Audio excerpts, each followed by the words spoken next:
नेपाल की करेंगे। पूरे नेपाल में आज तूफान से गुजर जाने के बाद जैसी खामोशी है। काठमांडू में अब सेना ने मोर्चा संभाल लिया है, जगह जगह पर सेना की तैनाती दिख रही है, लेकिन कल की हिंसा के निशान इतने जल्दी मिटने वाले नहीं हैं। कल नेपाल में युवाओं के आक्रोश के आगे सरकार को नतमस्तक होना पड़ा, सरेंडर करना पड़ा। ओली सरकार को सत्ता से बेदखल होना पड़ा। नेपाल में आंदोलनकारियों ने कल जबरदस्त हिंसा की, जहां तहां हर जगह आग लगा दी। संसद, सुप्रीम कोर्ट सबको जलाकर राख कर दिया और इस वक्त नेपाल में हालात पटरी से पूरी तरह उतर चुके हैं। आगे का रास्ता अनिश्चितताओं से भरा दिख रहा है।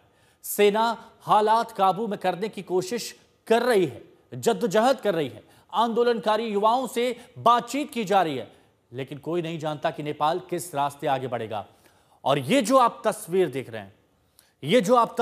रहे हैं, ये नेपाल में बगावत की तस्वीर है, सिंह दरबार में तबाही के निशान। अब चलिए वो हम आपको दिखाते हैं कि किस तरह के हालात रहे और अच्छे तरीके से इन तस्वीरों को समझाते हैं। तो आप जो यहां पर देख रहे हैं, ये सिंह दरबार विदेश मंत्रालय, और यहां पर ये गाड़ियों की हालत देखिए। इन गाड़ियों को पहले पलटा गया, पहले गाड़ियों को उल्टा किया गया और उसके बाद इन गाड़ियों में आग लगा दी गई। एक बार फिर से इन तस्वीरों को देखिए, ये गाड़ी देखिए, ये गाड़ी तो यूं चलती है लेकिन ये गाड़ी यूं पड़ी हुई है और उसके बाद इस गाड़ी को आग लगा दिया गया। और कितनी गाड़ी काउंट करते जाइए, यहां पर एक ट्रक जिसमें नेपाल के आर्मी के जवान आवक जावक करते थे, आना जाना करते थे, लेकिन ये देखिए पहले शीशे तोड़े और उसके बाद आग लगा दिया। अब ये बस देख लीजिए, एक गाड़ी, दो गाड़ी, 3, 4, 5, 6, 10, 20, 50, और यह आंकड़ा सिर्फ यहां पर होगा, लेकिन न जाने कितनी गाड़ियां, सैकड़ों की तादाद में हर जगह आग लगा दी गई। अब ये जो आप देख रहे हैं, ये जल संसाधन मंत्रालय है। इस मंत्रालय में वो भूमिकाएं निभाई जाती थी, जिम्मेदारियां निभाई जाती थी कि सबको जल मुहैया कराया जा सके, लेकिन यहां पर आग धधक रही है, आग धधक रही है। यहां पर इस तरह के यहां पर हालात हो गए हैं कि आप पूरी जगह देखिए, यहां पर पानी से आग को बुझाने की कोशिश की गई है, क्योंकि कल जो आग लगी वो अब तक बुझ नहीं पाई है। ये गाड़ियों को आग के हवाले कर दिया गया, जितनी गाड़ी रही गाड़ियों पर गमले फेंक दिए गए। दूर दूर तक जहां आपकी नजर जाएगी, हर जगह आपको तबाही और बर्बादी दिखाई देगी। ये आप एक बार फिर से देखिए, कितनी ही गाड़ियां हैं, कितने ही ट्रक हैं, कितनी ही बस हैं, कितनी ही इमारतें हैं जो धुआं धुआं हो गई और आज भी जहां पर धुआं निकल रहा है उनको बुझाने की कोशिश की जा रही है। एक रिपोर्ट इसी से जुड़ी है आपके सामने। जहां से चलता है देश, उस संसद में आग। जहां से चलती है सरकार, उस सिंह दरबार में आग। प्रधानमंत्री के निजी आवास में आग, पूर्व प्रधानमंत्री के निजी आवास में आग, आधा दर्जन मंत्रियों के घरों में लगाई आग, देश की सबसे बड़ी अदालत को भी फूंका, अटॉर्नी जनरल के दफ्तर को भी आग में झोंका, सत्ता पर काबिज कम्युनिस्ट पार्टी के दफ्तर में शोले, सत्ता में शामिल नेपाली कांग्रेस का दफ्तर भी खाक। नेपाल की जनता के दिलों में भड़कता आक्रोश का ज्वालामुखी फटा तो उसमें सब के सब स्वाहा हो गए। न संसद बची, न सरकार, न सुप्रीम कोर्ट। नेपाल के युवाओं ने किसी को नहीं बख्शा। सत्ता और सिस्टम के उन सभी हिस्सेदारों को जलाकर खाक कर दिया जिन्होंने उनके भविष्य के साथ खिलवाड़ किया। लेकिन आक्रोश की ये आग नेपाल के संकट का समाधान नहीं।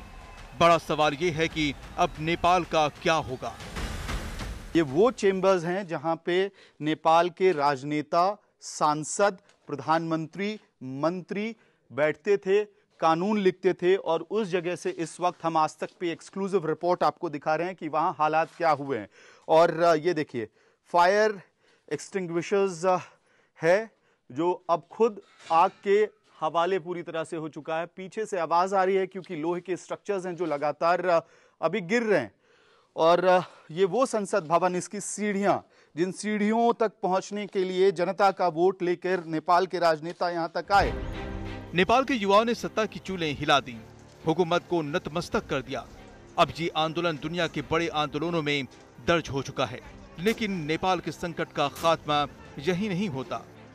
क्या नेपाल में अंतरिम सरकार का गठन होगा? क्या अंतरिम सरकार में युवाओं की भागीदारी होगी? क्या आंदोलनकारियों की पसंद के व्यक्ति को कमान दी जाएगी? क्या हालात का हवाला देकर सेना बागडोर संभालेगी? और क्या किसी गैर राजनीतिक व्यक्ति को चुनाव होने तक कुर्सी थमाई जाएगी? जब हालात अराजकता और अनिश्चितता से भरा हो तो कुछ भी कहना मुश्किल होता है।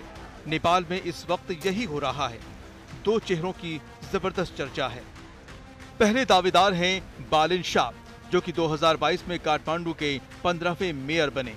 निर्दलीय प्रत्याशी के तौर पर जीतकर उन्होंने इतिहास बनाया। काठमांडू की सड़कों, फुटपाथ की साफ सफाई, निजी स्कूलों पर नकेल के चलते वो लोकप्रिय हो गए। बालन शाह की बेदाग छवि और भ्रष्टाचार के प्रति जीरो टॉलरेंस की नीति नौजवानों को बहुत पसंद आती है। टाइम मैगजीन ने 100 उभरते नेताओं की सूची में उन्हें शामिल किया। शीर्ष 100 शख्सियतों की सूची में शामिल किया था। बालन शाह आंदोलन में शामिल नहीं हुए, लेकिन युवाओं के वो चहेते हैं। आंदोलनकारी उन्हें देश की कमान सौंपने को कह रहे हैं। और जिस एक और चेहरे पर निगाहें हैं, वो हैं नेपाल के पूर्व गृह मंत्री रवि लामिछाने। लामिछाने राष्ट्रीय स्वतंत्र पार्टी RSP के प्रमुख हैं। 3 साल पहले यानी 2022 में उन्होंने अपनी पार्टी बनाई। लामिछाने की पार्टी ने इस आंदोलन का खुलकर समर्थन किया। उनकी पार्टी के 21 सांसदों ने एक साथ इस्तीफा देकर ओली पर इस्तीफे का दबाव बनाया। तो क्या होगा भंवर में फंसे नेपाल का भविष्य? ये इस वक्त $1,00,000 का सवाल है। बीरगंज से रोहित कुमार, नेपालगंज से आशीष श्रीवास्तव के साथ अमित भारद्वाज, काठमांडू, आज तक। आग और धुआं। कल आपने नेपाल की कई ऐसी तस्वीरें आज तक पर देखी जहां जहां तहां आग धधक रही थी। अब आज आपको कुछ तस्वीरें हम दिखाएंगे कि कल और आज में कितना अंतर आया है। कल आपने वो देखा कि सिंह दरबार कैसे जलाया गया और आज वो तबाही के निशान आप देखिए यहां तहां बिखरे हुए हैं। न जाने कितनी ही गाड़ियों को आग के हवाले कर दिया गया है। उसका जीता जागता सबूत ये तस्वीर है जो सिंह दरबार की है, जहां पर कहा जाता था कि प्रशासनिक काम होता था, जहां पर नीतियां निर्धारित की जाती थी और जहां पर जनता तक जो भी बनाया जाता था, नीतियां बनाई जाती थी, उन्हें जनता तक पहुंचाया जाता था। लेकिन आज वहां पर हाल देखिए, कल की आग और आज सब कुछ बर्बाद, सब कुछ तबाह। हालांकि सीधे हाथ पर जो आप कुछ गाड़ियां देख रहे हैं, ये आज जो गाड़ियां वहां पर खड़ी हुई हैं ये वो हैं। अगर कल ये वहां पर होती ये भी चल जाती। लाइन से आप देखिए, ना जाने कितनी ही गाड़ियां, उन सबको आग के हवाले कर दिया गया है। गिनते गिनते आप थक जाएंगे, लेकिन यहां पर गाड़ियों की संख्या खत्म नहीं होगी। ये युवाओं ने कल जो आग लगाई काठमांडू में, ये वो तस्वीरें हैं। ये सिंह दरबार में तबाही के निशान हैं जो आज तक पर आप देख रहे हैं। पहले गाड़ियों को तोड़ा गया, गाड़ियों के शीशे फोड़े गए, गाड़ियों पर गुस्सा निकाले गए। ये देखिए, ये गाड़ियों को कैसे तोड़ा गया, गुस्सा गाड़ियों पर निकाली गई, पत्थर से मारा गया, रॉड से मारा गया और उसके बाद उनको फूंक दिया गया। अब ये वो देखिए तस्वीरें, सिंह दरबार के अलग अलग जो दफ्तर हैं वहां की तस्वीरें आप देखिए। जो कभी चमचमाता था, आज जगह जगह वहां पर आप जले हुए बिल्डिंग के निशान देखेंगे। और यहां पर आप देखिए कि पूरा बर्बाद कर दिया गया है ये सिंह दरबार।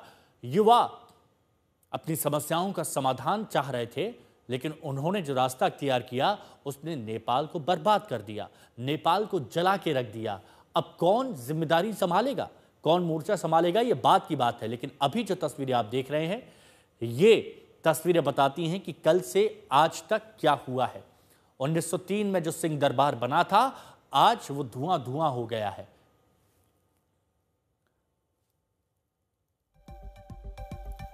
पंकज दास काठमांडू से हमारे सहयोगी हमारे साथ जुड़े हुए हैं। पंकज, हम वो तस्वीरें दिखा रहे हैं कि कल किस तरह से जलाया गया और आज वो बर्बादी के निशान दिख रहे हैं। जगह जगह सिर्फ जली हुई तबाही ही दिखाई दे रही है। आज क्या हालात हैं? क्या आज कुछ शांति है नेपाल में? अरे बिल्कुल, कल से तो बहुत ही शांति है यहाँ पे। कल जिस तरह से उपद्रव और हिंसा का दौर चला था, आज जब से कल बीती रात से सेना ने लॉ एंड ऑर्डर को अपने हाथ में लिया है, तब से कहीं से किसी भी प्रकार की अप्रिय घटना की कोई खबर नहीं आई है। कहीं भी हिंसा या इस तरह से आगजनी की खबर नहीं आई है। सेना ने सख्ती दिखाते हुए सभी को अपने घरों में ही रहने के लिए कहा है और आज शाम 5 बजे से पूरे देश भर में कल सुबह 5 बजे तक के लिए कर्फ्यू लगा दिया गया है। तो सेना लॉ एंड ऑर्डर संभालने में लगी हुई है। साथ में ही आर्म पुलिस फोर्स जो है उनको भी सड़क पर उतार दिया गया है। नेपाल पुलिस तो अभी कहीं नजर ही नहीं आ रही, क्योंकि उनके साथ जिस तरह से कल उनके लोग मारे गए, सारे पुलिस बीट जला दिए गए, सारे पुलिस ऑफिस जो है वो जला दिए गए। तो उनके साथ तो कल प्रदर्शनकारियों ने जो है बहुत ही बुरा किया। लेकिन सेना ने अपने हाथ में ये जब से लॉ एंड ऑर्डर का लिया है, तब से नेपाल में शांति बनी हुई है। लोगों में एक भरोसा, एक विश्वास दिख रहा है। लोगों में एक डर का जो माहौल था, अपने घरों में भी रहने का, पता नहीं कब कौन कहां से आ जाए और किस तरह से हमला कर दे, तो लोगों में भी जब से सेना ने संभाला है, तब से एक विश्वास तो सेना बढ़ एकमात्र रहा है। उम्मीद की किरण इस वक्त नेपाल की जनता के लिए दिख रही है, क्योंकि नेताओं से भरोसा उठ गया था और उसके बाद अब सेना पर भरोसा टिका हुआ है। पंकज, आप हमारे साथ बने रहिए। तो नेपाल में हालात पटरी से उतरे, भीषण हिंसा हुई, सरकार गिर गई और सेना को सड़क पर उतरना पड़ा, तब जाकर हालात कुछ सुधरे हैं, कुछ। वहीं नेपाल में जो कुछ भी हो रहा है उस पर भारत की भी नजर टिकी हुई है। नेपाल से सटे भारत के बॉर्डर पर सुरक्षा बढ़ा दी गई है। सशस्त्र सीमा बल के जवानों ने गश्त बढ़ा दी है। उत्तर प्रदेश के लखीमपुर खीरी, बहराइच, ये वो जगह है जहां पर बिहार के सुपौल, अररिया और बंगाल के दार्जिलिंग सीमा पर सुरक्षा बलों की तैनाती बढ़ा दी गई है। सीमा सुरक्षा बल ने बॉर्डर एरिया के कई जिलों में राज्य की पुलिस के साथ फ्लैग मार्च किया। सीमा सुरक्षा बल ने भारत नेपाल बॉर्डर के 26 से ज्यादा जो ट्रेड रूट है, जो 11 बॉर्डर चेक पोस्ट हैं और 6 इंटीग्रेटेड चेक पोस्ट है, वहां अलर्ट जारी किया है।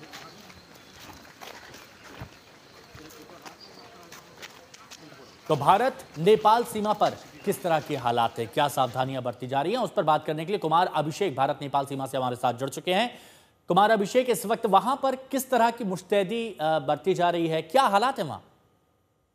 हिमांशु, देखिए, कल के मुकाबले आज बहुत शांत है, कम से कम भारत नेपाल सीमा। हमारे पीछे अगर आप देखेंगे तो नेपाल का बॉर्डर है और नेपाल बॉर्डर पर आज बिल्कुल आपको खामोशी दिखाई देगी, क्योंकि लोग सुबह तक नेपाल से आ रहे थे, भारत से भी जा रहे थे, लेकिन गाड़ियां पूरी तरीके से बंद थी। एक तरीके से सील ही किया हुआ है, किसी को आने जाने की इजाजत नहीं है। जो उधर अगर वो आना चाहें उनको इजाजत है, और जो तो आपको सीमा सशस्त्र बल यानी कि एसएसबी के जवान और जो स्थानीय जो प्रशासन है वो मुस्तैद दिखाई देगा। यहाँ पर अगर आप देखें तो कई लोग हैं जो कि बड़ी बड़ी मुश्किल से निकल करके आए हैं। आप लोग कहाँ से आ रहे हैं? धनगढ़ी। कब गए थे आप? 8 तारीख को गया था। 8 तारीख को गए थे। अभी क्या हालात है अंदर? अभी भी वैसा ही है सब कुछ, मतलब नॉर्मल नहीं है। तो कैसे निकल करके आए? बड़ी मुश्किल से निकल के आए, मतलब लड़ाई झगड़ा, रोड पे हजारों की भीड़। कल आज तो फिर भी आर्मी आ गई, तो बहुत कल से काफी बेटर है। तो आर्मी ने आज आप लोगों को रोका जगह? नहीं, बिल्कुल नहीं। उन्होंने बोला आप जल्दी जल्दी जाओ, हमारा सहयोग किया और हमें निकाला। चलिए, तो ये देखिए, जो लोग लौट रहे हैं उनका भी कहना है कि आज के हालात बेहतर हैं और भारत नेपाल सीमा पर फिलहाल शांति बनी हुई है।